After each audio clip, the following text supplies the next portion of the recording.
Yo Slebo, selamat datang manusia yang hanya numpang di bumi. Bagaimana kabar kalian?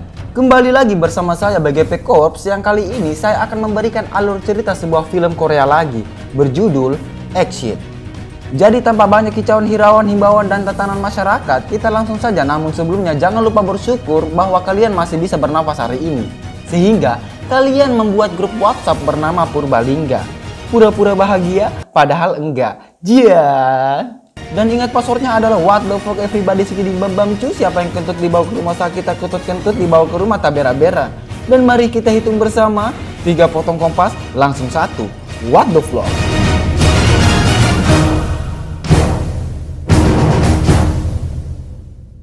Film ini menceritakan sosok pria dan wanita yang bertahan hidup di Korea Selatan yang dipenuhi dengan asap beracun. Bagaimana keseruannya? Kita langsung saja. Di awal film kita diperlihatkan sosok pria bernama Yongnam. Dia adalah sosok pengangguran kelas kakap. Kalau ada di atasnya pengangguran, sudah diam itu. Yongnam yang sedang berlatih hingga muncullah segerombolan anak kecil yang menggosipi dirinya. Yang ternyata salah satu anak kecil ini ada kasihan punya keponakan, namanya Han Ji-ho. Han Ji-ho yang sedikit malu karena teman-teman sebayanya menggosipi pamannya. Han Ji-ho mengajak mereka untuk beranjak pergi dari tempat tersebut. Namun, seketika mereka akan pergi, Yongnam malah memanggil Han Ji-ho, sehingga teman-teman sebayanya mengetahui kalau paman pengangguran ini adalah paman si Han Ji-ho. 진봉남 저 아저씨가 너네 삼촌이야? 아, 녀석이 왜 이렇게 쑥스러워해?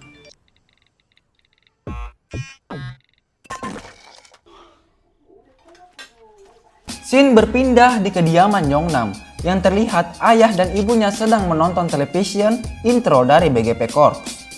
Namun pertengkaran kecil terjadi di antara mereka berdua akibat mana paling bagus, BGP Corps atau AK7. Sudah jelas dong siapa yang paling bagus. AK7 dong. Terlihatlah kakak Yongnam yang sedang ceramah menyebut Yongnam adalah pria yang paling malas, popado, pewowi, dan beban orang tua. Sehingga kakak Yongnam menyuruh Yongnam agar memotong rambutnya agar terlihat rapi karena esok akan ada pesta peringatan pernikahan orang tua mereka. Namun di saat kakak Yongnam tidak sengaja membuka lemari Yongnam, membuat Yongnam sedikit panik emergensi turbulensi 12 derajat Celcius. Yang ternyata kakaknya mendapatkan barang rongsokan milik Yongnam. Ya, barang ini adalah alat IT, panjat-panjat tebing, apakah namanya itu. Yongnam yang sedikit risih hingga meminta kakaknya untuk keluar dari kamarnya. Yang ternyata Yongnam dulunya adalah atlet manjat tebing dan menyukai sosok wanita yang sehobi dengan dirinya. Berpindahlah scene di mana pesta pernikahan sedang berlangsung yang mereka sedang berpoya-poya dengan lagu Visi Visi Foya-Foya Aslebeng Bosku Ganja. Di sela-sela pesta datanglah wanita, sebut saja namanya Susan biar lebih mudah diingat, oke? Yongnam yang terkejut melihat Susan yang saya kira awalnya Yongnam jatuh cinta pandangan pertama terhadap Susan. Namun saya salah persepsi. Ya, ternyata mereka adalah partner saat di komunitas manjat-manjat tebing 4 tahun lalu. Mereka saling bercerita hingga melakukan flashback masa lalu. Dan yang tertuak lagi adalah Yongnam yang menyukai wanita di masa lalu di saat manjat tebing itu adalah ini yang namanya Susan. Sehingga Yongnam yang dulunya sudah pernah mengajak Susan berkencan namun ditolak. Hingga saat ini pun dia merasa canggung berada di samping Susan. Salting.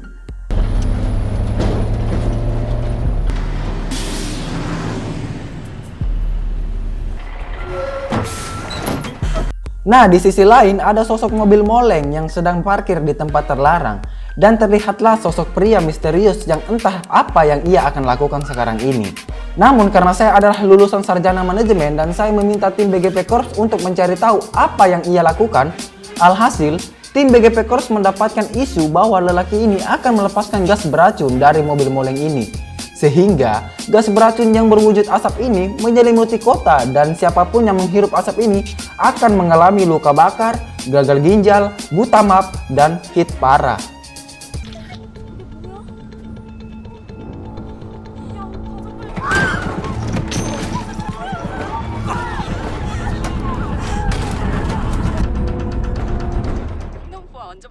Di sela kekacauan kota, terlihatlah keluarga Yongnam yang akan pulang usai berpesta.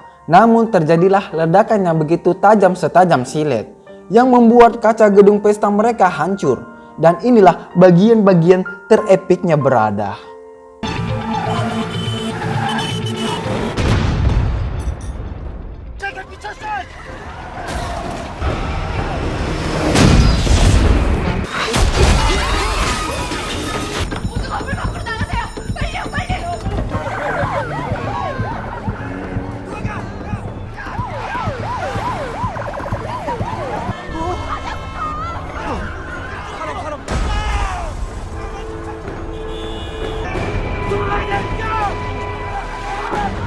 Kekacauan yang amburadul, kakak Yeongnam yang awalnya akan mengambil mobil malah jatuh mencium tanah air, hingga dia menghirup asap beracun itu. Kepanikan pun semakin memanas sehingga Yeongnam menyelamatkan kakaknya yang sudah sakratul maut. Di dalam kepanikan itu, Yeongnam dan Susan melihat keluar jendela yang terlihat asap sudah menyelimuti kota dan semakin naik ke atas. Hingga mereka memutuskan harus naik ke atas gedung agar bisa cepat dilakukan penyelamatan menggunakan belalang besi atau sebut saja helikopter.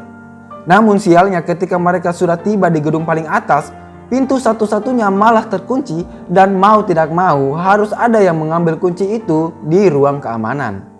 Susan berinisiatif turun untuk mengambil kunci yang mengajak manajernya dan dibantu oleh juga keluarga Yeongnam. Di saat mereka sedang mencari kunci, Yeongnam melihat berita di televisyen yang memberitahukan bahwa gas beracun ini bisa diatasi dengan menggunakan masker terbaru yang bisa bertahan hanya 10 menit saja. Susan yang melihat itu bergegas ke tempat penyimpanan masker namun ia tidak menemukannya.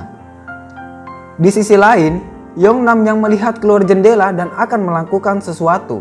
Ia dilihat oleh Susan, yang ternyata Yeongnam berniat akan menghancurkan kaca menggunakan pelakat-pelakat dari gedung itu. Sialnya, kacang itu tidak bisa terpecahkan. Tapi karena Yeongnam adalah pemeran utamanya, sehingga sutradara meminta Yeongnam melempar lagi dan akhirnya pecah. Niat Yeongnam untuk memecahkan kaca agar ia bisa naik ke atas gedung dan membuka pintu dari luar. Namun ketika Yeongnam akan bergegas pergi, dia malah dijegat oleh orang tuanya. Karena Yeongnam kepala batu, dia pun nekat meloncat keluar yang hampir saja dia terjatuh dan membuat seluruh orang berteriak. Yeongnam yang memanjat satu persatu dengan ketelitian yang ditonton oleh keluarganya dengan menggunakan video call, dan akhirnya Yeongnam berhasil naik ke atas dan membuka pintu dengan mudahnya. Di saat mereka sudah berada di atas gedung, mereka melihat helikopter yang sedang melakukan operasi penyelamatan, yang membuat mereka harus membuat formasi dan menyanyikan lagu semangat dengan lirik pa pa pa pa pa pa pa pa pa pa pa pa pa pa pa begitu toh.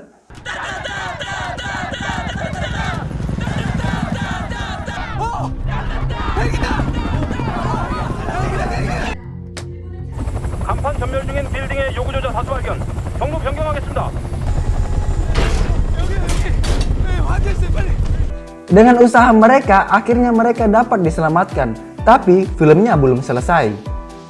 Karena tempat penyelamatan itu hanya bisa memuat 20 orang, sehingga Yeongnam dan Susan tidak bisa masuk ikut ke dalam yang membuat ayah Yeongnam sedikit frustasi. Ketika keluarga Yeongnam sudah diselamatkan, Yeongnam melihat ketebalan asap semakin naik yang membuat Yeongnam mengambil keputusan dan akan pergi dari tempat itu. Dengan bekal perlengkapan mereka yang cukup memadai dan menggunakan masker, mereka terus lari mencari tempat yang lebih aman lagi.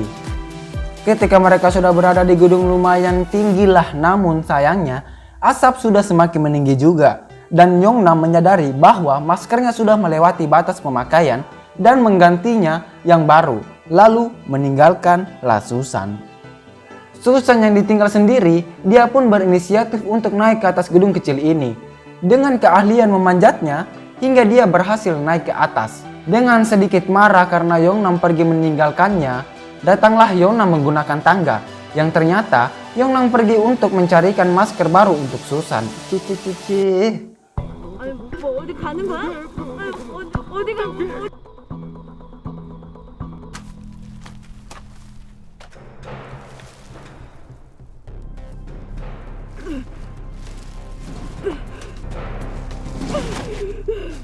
용남 개새끼 진짜! 내가 너 절대 용서 안 해, 용남. 저 그렇게 혼자 다니는데 엄마가 가면 어떡해? 안 보여가지고 엄청 걱정했네. 사다리가 있어가지고. 사다리가 있네.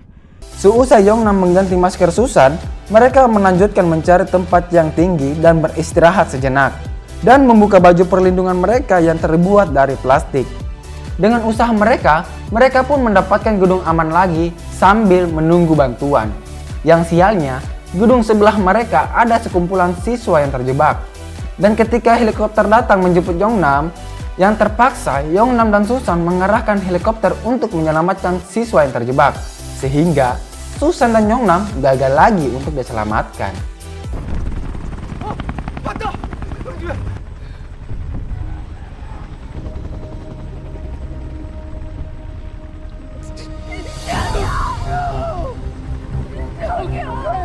뭐 하는 거지?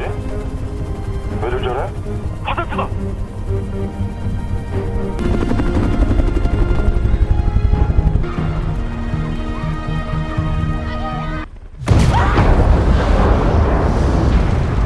Terlihatlah ayah Yongnam yang meminta supir taksi untuk mengantarnya ke suatu tempat di seberang kota. Namun karena adik ayah Yongnam mengaku sebagai marinir, sehingga supir taksi yang menolak awalnya akhirnya bersedia mengantar mereka. Scene yang terlihat dua sejoli ini adalah dua pilot drone yang diutus oleh tim pemberitaan untuk menyelinap, membuat sebuah berita di kota penuh asap itu.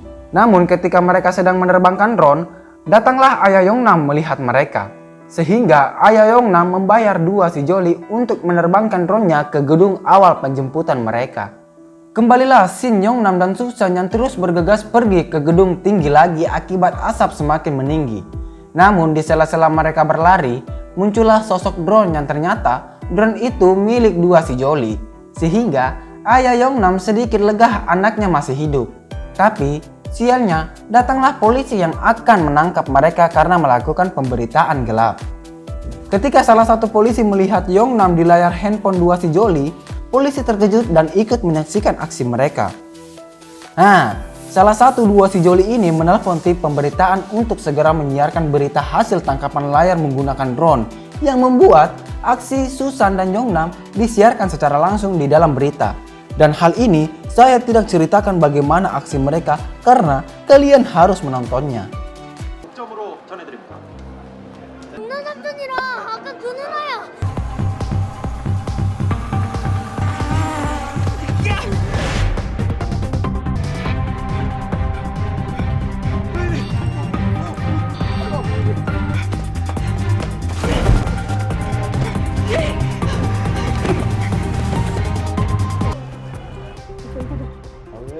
타워크레인 쪽으로 가는 거라고요? 높은 데로 가야 되냐? 뒤에 달리고 있는 두 사람의 모습이 정말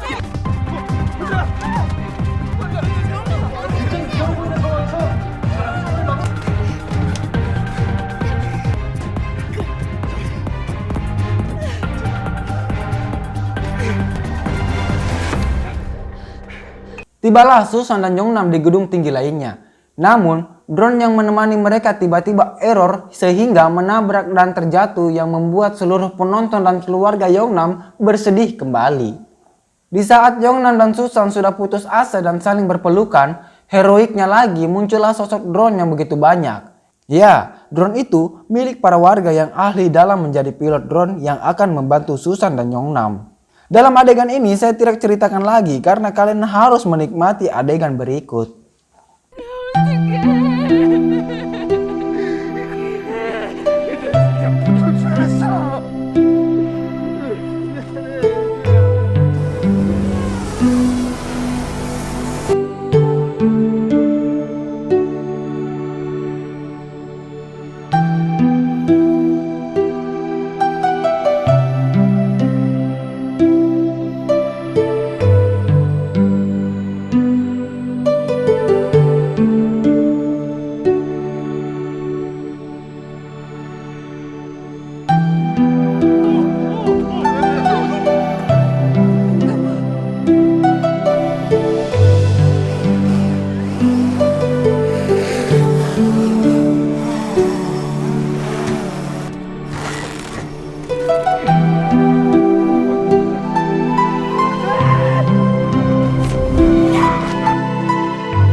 Ya, mereka terjatuh bung, dan tim penyelamat gagal menyelamatkan mereka.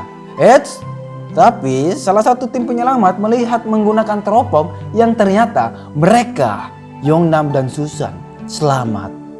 Dan film pun selesai. Bagaimana? Ada yang belum menonton film Exit? Saya sarankan kalian harus menonton film fullnya karena ini adalah film terbaik pada tahun 2019 yang membuat rekor dalam 2 hari mencapai 2 juta penonton. So, sampai situ review film kali ini. Sampai bertemu di review film lainnya. What the Vlog.